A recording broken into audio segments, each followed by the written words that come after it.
Assalamualaikum warahmatullahi wabarakatuh. Perkenalkan, kami dari kelompok 2 yang beranggotakan Mbak Eka Windu Setiawati dengan NIM 5190 411509.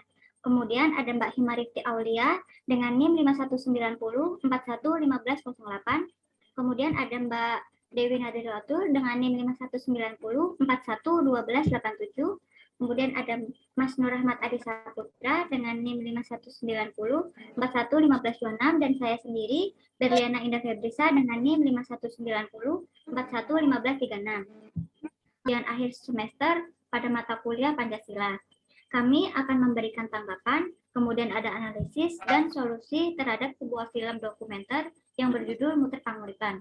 Untuk yang pertama, kami akan sedikit menceritakan isi film secara singkat yang akan dibacakan oleh Mbak Dewi. Kepada Mbak Dewi, saya persilahkan. Bapak Ngatenu adalah petani yang mungkin banyak dikenal dari banyaknya petani. Beliau sudah menjadi petani selama 30 tahun. Beliau berbicara bahwa sebenarnya menjadi petani bukanlah hal yang mudah, tapi beliau memilih menjadi petani karena petani hanya memikirkan yang ditanam dapat tumbuh dengan baik. Beliau juga memberitahu jika ingin menanam padi yang pertama disiapkan adalah lahannya. Kalau lahan pengolahannya bagus, juga diberi pupuk dan dikopres, maka hasilnya akan bagus. Petani adalah raja, karena jika tidak ada yang bertani, maka orang akan bingung. Menjadi petani menurut beliau enak, tidak memerlukan hal-hal lain. Karena jika tanaman bagus, apalagi sawah terlihat padinya hijau, beliau senang sekali. Selanjutnya, dari film tersebut, kami akan mengaitkan isi film dengan nilai-nilai Pancasila yang akan dibacakan oleh saya sendiri. Untuk sila yang pertama, nilai-nilai Pancasila yang terkandung dalam sila pertama adalah petani percaya kepada Tuhan Yang Maha Esa dan dibuktikan dengan adanya panen raya sebagai perwujudan rasa syukur kepada Tuhan atas limpahan syukur dan nikmat yang telah diberikan dengan memberhasilkan panen mereka. Ini menunjukkan bahwa para petani percaya akan kebesaran Tuhan. Kemudian untuk sila yang kedua akan dibacakan oleh Mbak Eka Windu. Nilai Pancasila yang terkandung dalam sila kedua, yaitu nilai kemanusiaan yang adil dan beradab, mengandung arti kesadaran dan perilaku yang sesuai dengan nilai-nilai moral dalam hidup bersama atas dasar tuntutan hati nurani dengan memperlakukan sesuatu hal sebagaimana mestinya. Jadi dalam bidang pertanian, nilai kemanusiaan ini itu tercermin dari sifat kegotong royongan para petani. Seperti contohnya, satu bidang lahan pertanian digarap atau dikerjakan oleh satu kelompok petani, atau dengan kata lain dikerjakan secara berkelompok. Untuk nilai-nilai Pancasila yang terkandung pada sila ketiga, yaitu nilai persatuan Indonesia, yang mengandung makna usaha ke arah bersatu dalam kebulatan rakyat untuk membina rasa nasionalisme dalam negara Republik Indonesia. Persatuan Indonesia sekaligus mengakui dan menghargai sepenuhnya terhadap keanekaragaman yang dimiliki bangsa Indonesia. Pada nilai persatuan ini, perilaku sikap para petani ditandai dengan adanya suatu perkumpulan. Nilai kerakyatan yang dipimpin oleh hikmat kebijaksanaan dalam permusyawaratan atau perwakilan, yaitu mengandung arti bahwa suatu pemerintahan dari rakyat, oleh rakyat, dan untuk rakyat, dengan cara musyawarah mufakat melalui lembaga-lembaga perwakilan. Nilai ini ditandai dengan adanya peranan pemerintah dalam memberdayakan dan membangun pertanian desa atas dasar daulat rakyat desa. Misalnya dengan adanya lembaga-lembaga yang berperan dalam perencanaan dan pembangunan di desa, khususnya membangun masyarakat petani, seperti LKMD, KUD, dan lembaga subak yang dapat menampung atau berperan sebagai wadah aspirasi langsung petani, dan dapat juga membantu petani dalam hal pembiayaan, saran, dan prasarana misalnya oleh KUD.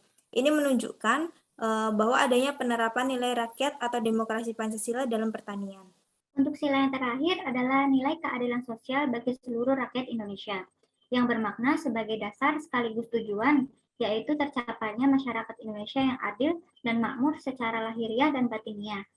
Keadilan adalah nilai yang amat mendasar yang diharapkan oleh seluruh rakyat Indonesia. Tetapi sayangnya nilai keadilan dalam kehidupan pertanian belum terlihat jelas seperti perwujudan perilaku dalam nilai-nilai Pancasila seperti 4 yang sudah disebutkan sebelumnya. Dari zaman dulu sampai era globalisasi seperti sekarang ini, nilai keadilanlah yang sulit dibuktikan. Kaum petani adalah kaum yang tidak pernah mendapatkan keadilan secara sempurna. Ini dibuktikan dengan adanya penindasan terhadap kaum petani. Penindasan dalam arti kata ini adalah pemberian nilai harga yang rendah terhadap produksi pertanian, terutama beras. beras produksi petani lebih murah harganya dibandingkan dengan beras impor. Padahal Indonesia adalah negara agraris yang memiliki potensi sumber daya alam yang besar. Ini menunjukkan bahwa nilai keadilan pada petani tidak ada. Selanjutnya, analisis kelompok mengenai kebijakan pemerintah terhadap kesejahteraan petani Indonesia akan dibacakan oleh Mbak Eka Windu Setiawati. Kepada Mbak Eka, saya persilahkan. Untuk kebijakan pemerintah terhadap kesejahteraan petani di Indonesia, kami menganalisis bahwa pemerintah itu kurang memberikan keadilan terhadap petani. Hal ini itu dibuktikan dengan adanya pemerintah memberikan nilai harga rendah terhadap produksi petani, terutama dalam film ini yaitu petani beras. Namun di sisi lain, pemerintah juga menyediakan lembaga-lembaga yang digunakan sebagai wadah bagi kesejahteraan para petani. Untuk selanjutnya, kami akan memberikan analisis dan solusi seperti apa masa depan pertanian di Indonesia di tengah lahan yang makin lama makin habis dan anak muda Indonesia yang enggan bekerja di sektor pertanian. Hal ini akan dibacakan oleh Mbak Hima Rifti Aulia. Kepada Mbak Hima, saya persilahkan. Baik, yang pertama ada analisis. Anak-anak milenial saat ini terlihat enggan menjadi petani. Mereka lebih cenderung memilih untuk kerja di industri dan supermarket dibanding bercocok tanam. Banyak generasi milenial yang enggan atau tak bertahan dalam bertani saat ini. Peneliti mengatakan hal ini disebabkan kemudahan teknologi dan pendapatan petani yang kurang memuaskan. Peneliti Indef, Mirah Midadan mengatakan masyarakat beralih ke sektor non-pertanian ketika umur mereka masih muda. Banyak dari mereka yang memiliki usaha sampingan di luar sektor non-pertanian. Selanjutnya ada solusi pertanian di Indonesia di masa depan. Solusinya yaitu menjadi petani yang modern. Dunia dikenjarkan dengan berbagai macam teknologi, baik dalam bidang infrastruktur, pangan, kesehatan, hingga dunia pendidikan. Munculnya teknologi tentu memberikan banyak manfaatnya untuk keberlangsungan hidup. Salah satu contohnya yaitu Google. Untuk itu, teknologi pertanian merupakan hal yang harus dikembangkan dalam pertanian. Teknologi modern merupakan hal yang memang sangat dibutuhkan untuk di tengah fenomena turunnya luas lahan. Aplikasi pertanian cerdas yang ada di Indonesia, salah satunya yaitu Ci-Agriculture.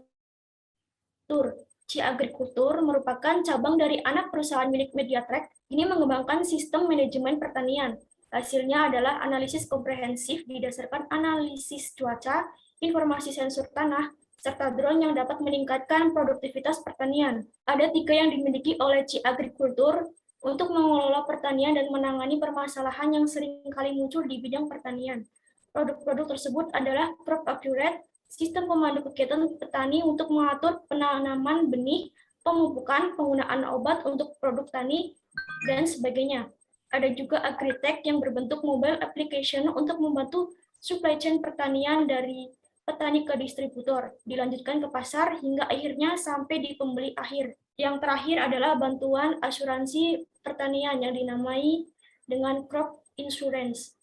Berikut analisis dan solusi pertanian di Indonesia pada masa depan. Selanjutnya saya kembalikan ke moderator. Terima kasih kepada Mbak Hima yang telah membacakan analisis dan solusinya. Kita sudah berada di akhir video, kemudian akan dibacakan kesimpulan yang akan dibacakan oleh Mas Nur Rahmat Adi Saputra. Kepada Mas Nur Rahmat Adi Saputra, saya persilahkan. Ya, jadi kesimpulannya adalah dari film ini kita bisa melihat bahwa menjadi petani juga tidak semudah yang dibayangkan. Banyak momen yang telah dilewatkan.